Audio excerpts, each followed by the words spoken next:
Tobora Samson. My name is Temitayo Balogun. And previously on the agenda, we dissected and we analyzed the topic, upskilling and the new economy, talking everything technology. Everything technology. If you missed that episode, you can catch it up on our YouTube, The Agenda NG. Follow us on Facebook, The Agenda NG. And also follow us on Twitter, The Agenda NG. And today we will be discussing the topic, Nigeria at 60. Redefining youth participation in politics. I'll be doing this in an interview session with no other moderator than our very own Abiodun Famujuro.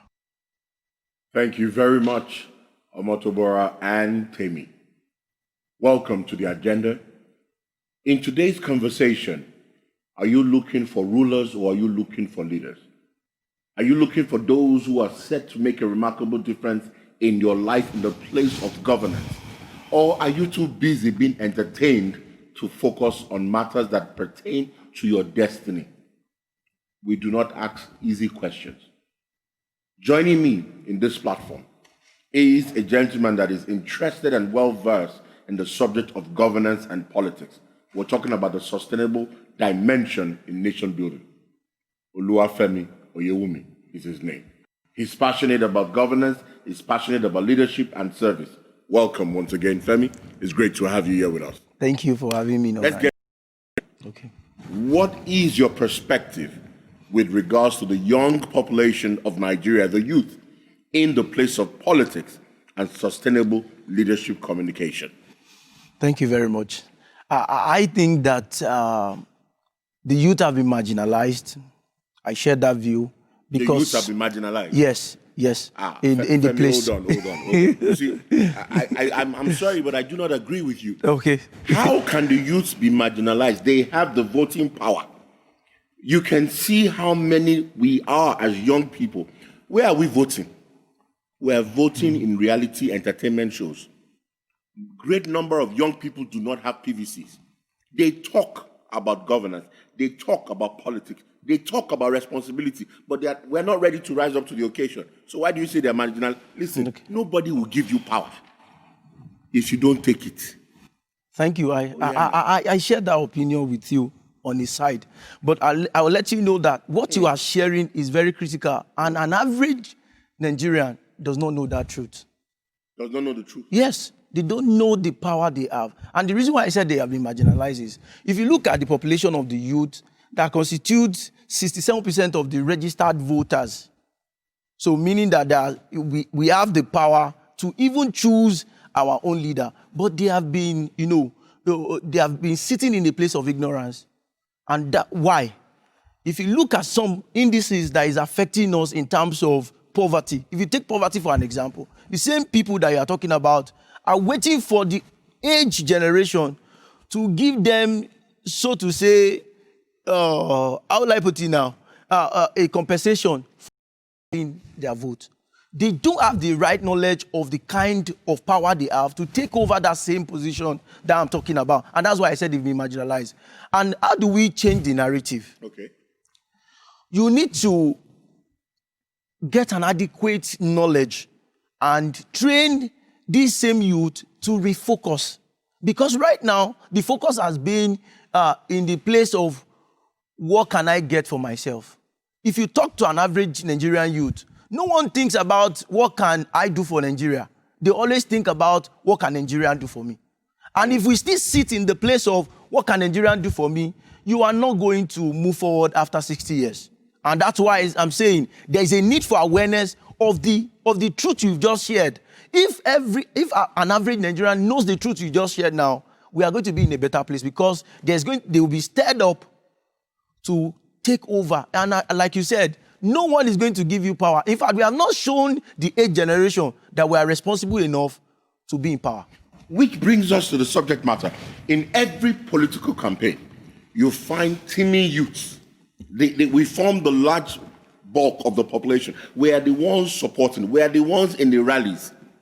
But when it comes to active engagement and participation, I see Twitter warriors. I see social media warriors supporting one candidate against the other. But these are the same persons when someone from amongst us comes out and says he wants to run. In the last election, a musician, I would hold back his name, In fact, this is the agenda, and we don't throw small punches. Banky W is his name, Bankole Wellington. He decided to run for elective office. They mocked him. They joked. They made a jest of him. The man articulated his vision and his direction. They told him to go and sit down.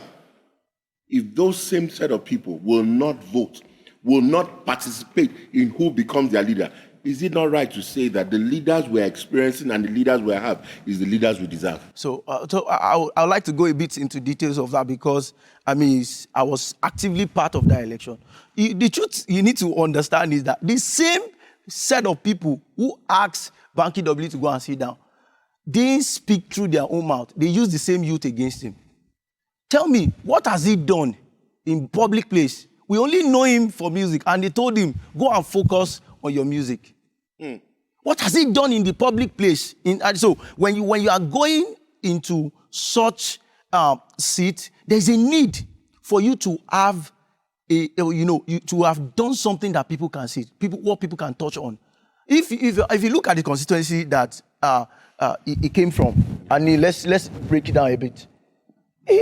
He has spent few times in that place. He came about 6 months or 8 months down the line to convince his own people that he wants to go for that position. How many of the aged politicians have actually done something for their people before that time? So unfortunately, those people that you are saying they have not done anything, yes. The perception of the young is about what they can get into their pocket. And that's why I'm saying that character, honesty is one of the deficiencies we have among the youth. The youth you are referring to are not the youth that wants to take over and put the interest of Nigeria at heart.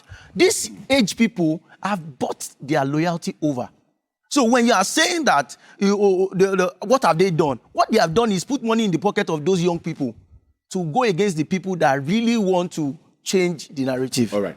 We must be careful not to generalize about young people because we have a significant amount of young persons who are doing something different. But we are talking about the participation that will bring forth sustainable nation building. Let's talk about that in politics. What must young people do?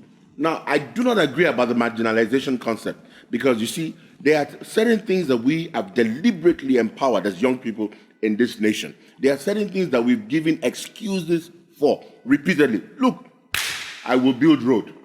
I will give you water.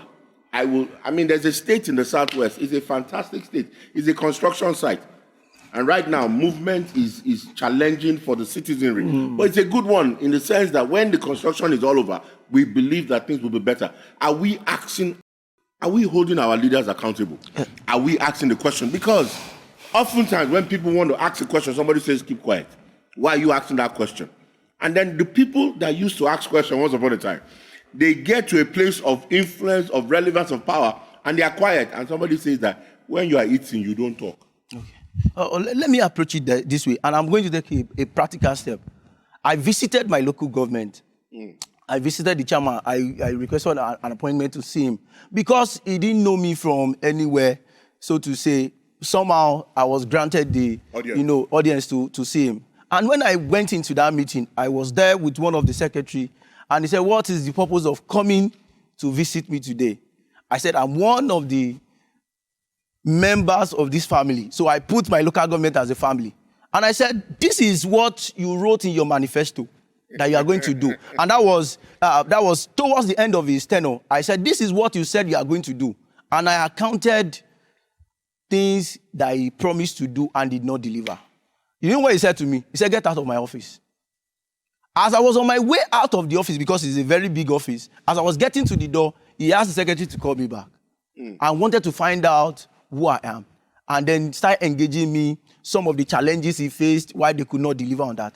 Imagine that you have an average youth who is holding their, I'm not even saying going to federal level or national level.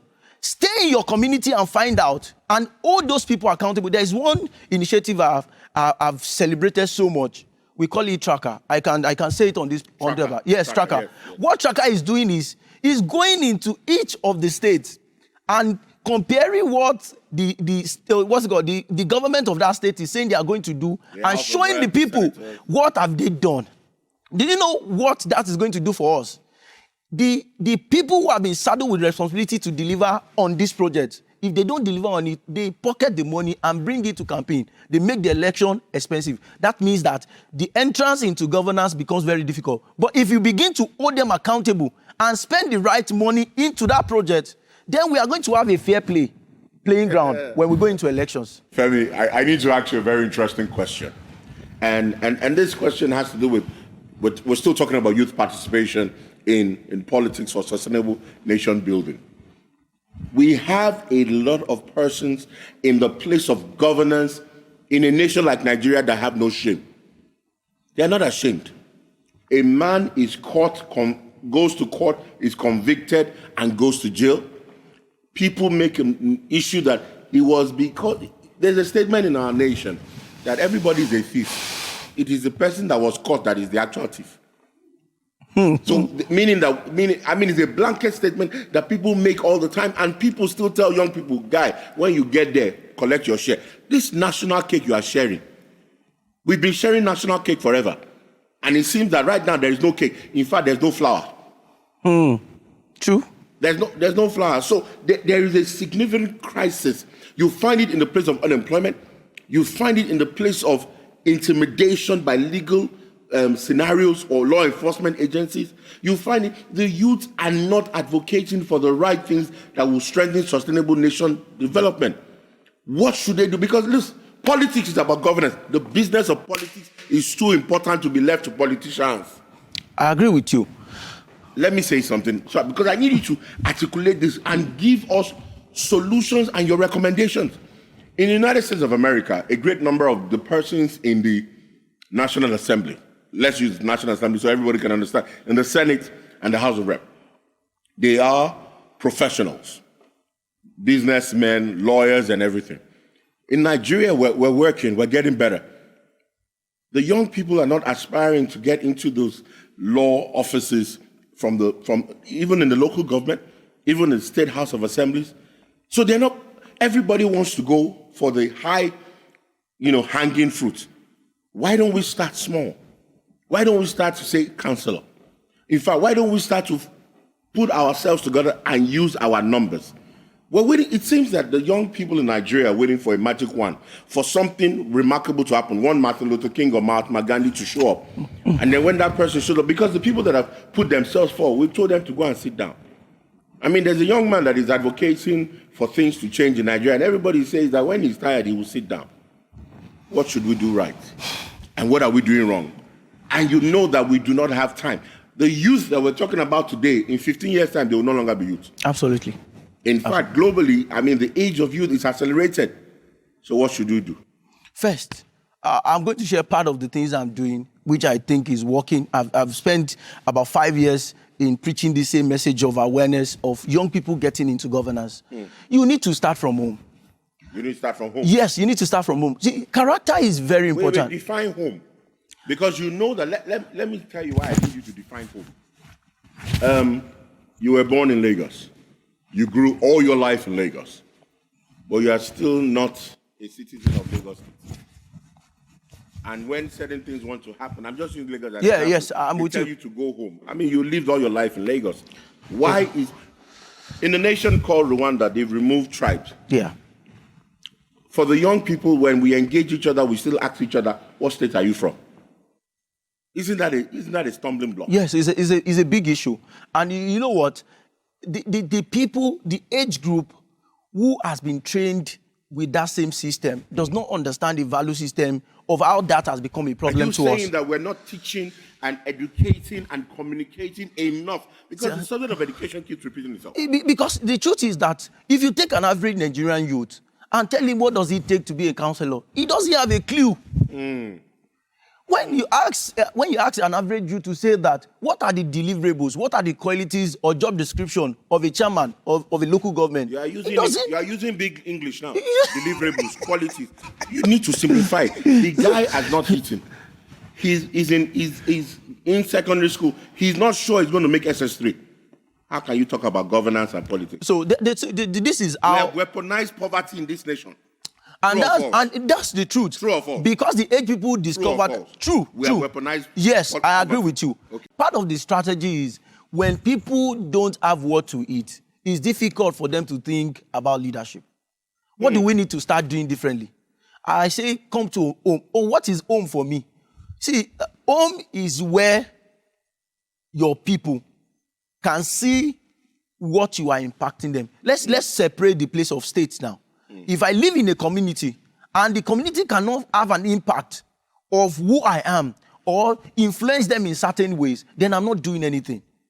Leadership starts from that same community. They must be able to see the impact. If you want to have the touch of government, it should start from me as a leader. If I see myself as a leader in that community, meaning that I'm interested in that education system. So when there is no power in our community, I'm more interested to say that we are not going to sleep until the PSCN fix that. And when people begin to see that, I'm teaching other people to say, you can't sit back and allow these things to just work this way and see the abnormality going on. You need to do something. When we begin to do that, imagine, let me give you, we have 774 local governments. Correct. If you find 774 people with character, integrity, transparency, accountability, we are going to take over all the local governments in Nigeria. That's the strategy. When you find that local government, we find everybody in that local government. Same way we populate the National Assembly, the House of Assembly, that people, is not juicy, so to say, because people don't put their eyes. Everybody wants to be a governor. Everybody wants to be the president. The same people you are referring to, if they go back home and show people what they can do, there is a CV to tie back to them. This is how you have developed us. This is how you have impacted our life from that grassroots. Soon enough, and the truth is that the change you are asking for is not wake up tomorrow to find that change. It is a process. It's going to take time. It's going to take collaboration of the people in there. I have more than 200 followers that are sold out into this business I've been selling, cut across different states. You just need to give us a little more time to see that impact. Because when you say that everybody is corrupt, we don't have that same language. I'm not going to get into power and begin to behave like them.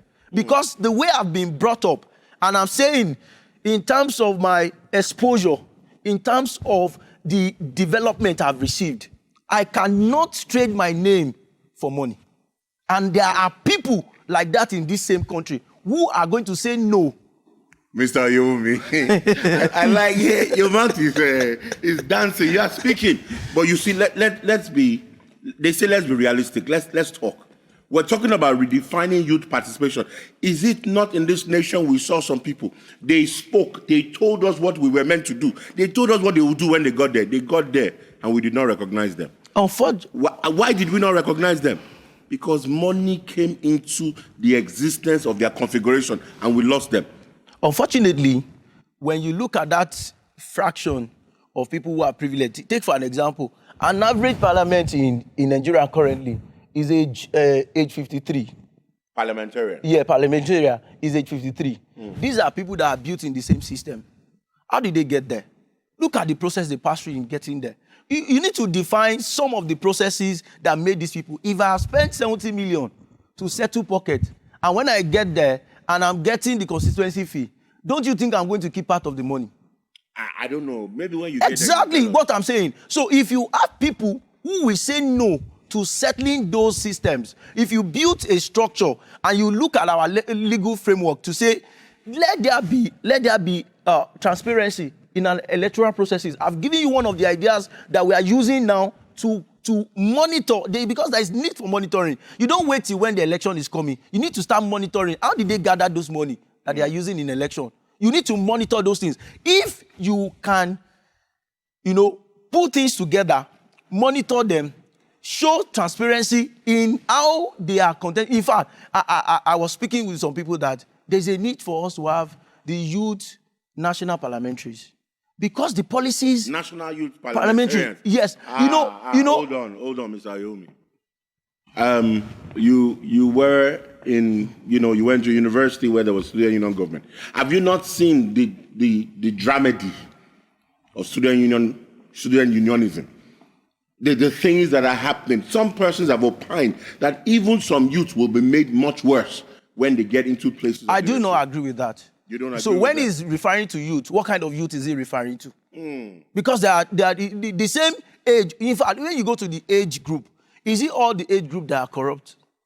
There are still people of integrity. I've met some of them. I have yes. some of them as role Undoubtedly model. so. I have some of them as a role model that stand by their integrity in this same country. Okay. There is no, in the Nigerian constitution, we're talking about redefining youth participation. In the Nigerian constitution, there is no independent candidate. If you're going to run in an election, you need to belong to a political party. We have two major political parties in Nigeria. People have opined, they've said different things about them. And, you know, a recent election was very dramatic. 4 years before, they were on different sides and they spoke about each other. 4 years later, they were on different sides and, I mean, someone won. What about the political party structure? Because, I mean, when you get into a political party, they tell you, how old are you? Say 20. You're a young man. 22, you're a young man. Why don't you wait for like 15 years? Oh yeah, do this, carry that. And you walk through the system, paying your dues. But the question is, will you ever be given a chance? So, when are we going to celebrate a 40-year-old with integrity and character that know? Now, some states in Nigeria, they already have 35, you know, some states in Nigeria, they have those young people who are redefining things. I know a commissioner of finance, you know, in the Southwest, he's doing remarkable things. He's very young. But what is the population? If the population of those who are exceptional in a nation, they are few. We have too many few good men and women. What difference will they make of the youth participation? Redefining it, what difference will they make? So let me approach it this way. When you talk about the two major political parties, yes. let's go back a bit to 2019. I was actively involved in that election. One of the failures of the new, vibrant, young, dynamic leaders that we are hoping for failed to collaborate. Failed to collaborate. Collaboration is the new competition if we want to thrive. I've always said this to people around me. You can't go to fight a man who has built up let me call it, he has built up a kingdom for 60 years, and you want to show up in six days to pull down the work of 60 years. You are a joker. One of the things, if we have collaborated those different, you see, there's something about when you have different people from different spheres of life. It brings creativity, it brings diversity that can help us truly tackle those who are sitting in there. We don't need to go to those two major big parties for us to actually win them. We just need people who can come together with the same goal. Because it seems they have their own agenda for Nigeria, and they refuse to see other people in that same agenda. If we continue, come 2023, we will not be able to stand against those people. What do we need to do differently? We need to come together. We need to lay aside our differences. You know, like you said, the state, the tribal, discrimination is so much. You want to go into the gender part, only 27 females are in the parliamentary as we speak. 27 of them. In over 400 and something people seated there. Again, you need to begin to think, do we have women in different spheres or in other sectors that are doing well, that can help us in changing the narratives of what we have in now? We need to, yes, so we need to get those people together. We need to onboard those people together for us to fight against those people. If we really need to make a change. Femi, thank you. We're in the year 2020, and it's been a most remarkable year. In 3 years' time, there will be another general election in Nigeria. When should the youth start activating the engagement that they need to start activating? My answer is now. Now as in now? Now. You need to start now. I mean, if you are listening to me, first I want to ask you, do you know the councillor of your constituency? Do you know the senator by name? I'm not even saying, do you know who they are? We have committed. You know, it's a very. You're asking high things. Why don't you ask, do you have a PVC? Exactly. Because that's the starting point. And then when you have that voter's card, are you willing to go out? You know, in the last general election, I saw women aged about 65 and 70 during the election. After they finished voting, they sat down there. He said, Mama, go home. He said, no, I'm not going home. I was told that I must not go until my vote is counted. And you find young, educated people and sitting back at home, and when you ask them, why you know how to vote? He say, my vote doesn't count. That is ignorance. Part of the awareness we need to give to our people is that your vote really counts. Ignorance is too expensive a price Yes, to pay. we have 67 people who are 67% who are registered voters in this same cadre of youth we are talking about. If all of us have the right knowledge that this vote really counts, the 8 people have no other means than to join into the force. Whoever we are saying needs to be in power in whatever levels of government, they will win the election. Femi, you have spoken in a very interesting and provocative manner. I firmly believe that those who are watching us, wherever you are, you're learning one or two things and you're being provoked in the depth of you. This is still the agenda. And we want to say that, displayed on the screens at certain point in time will be the social media handles of the agenda. We need you to be part of this conversation. We need you to take this conversation into the positioning of execution. Talk.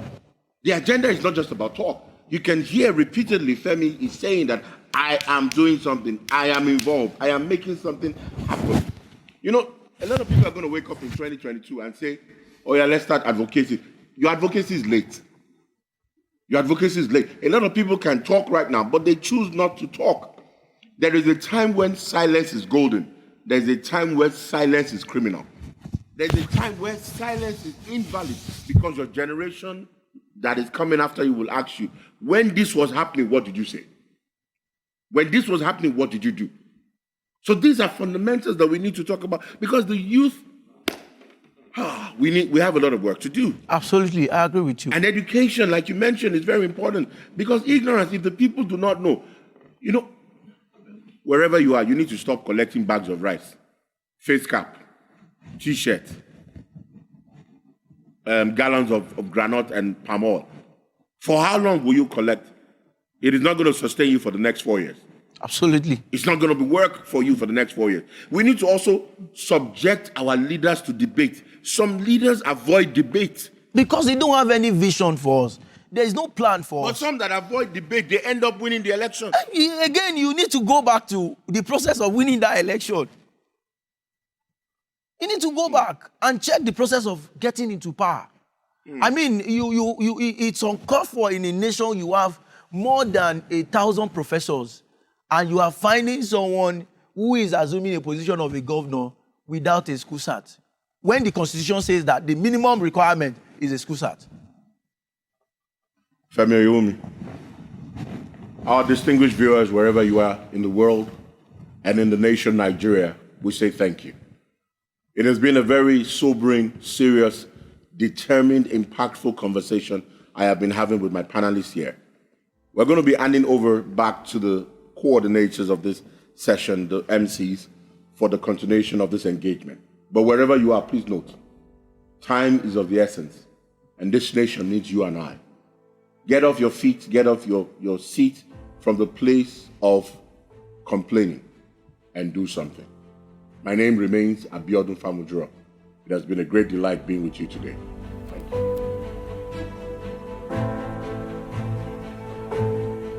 It is time for less of talk and more of action. That was a very insightful one. Charity begins at home. You determine the kind of leaders you have. Thank you very much, Biodun Famujuro. And thank you so much, Femi Oyewumi. The conversation continue online. Follow us on Facebook, The Agenda NG. Subscribe to our YouTube channel, The Agenda NG. And also follow us on Twitter, The Agenda NG. Thank you very much for watching The Agenda. Do enjoy the rest of your day.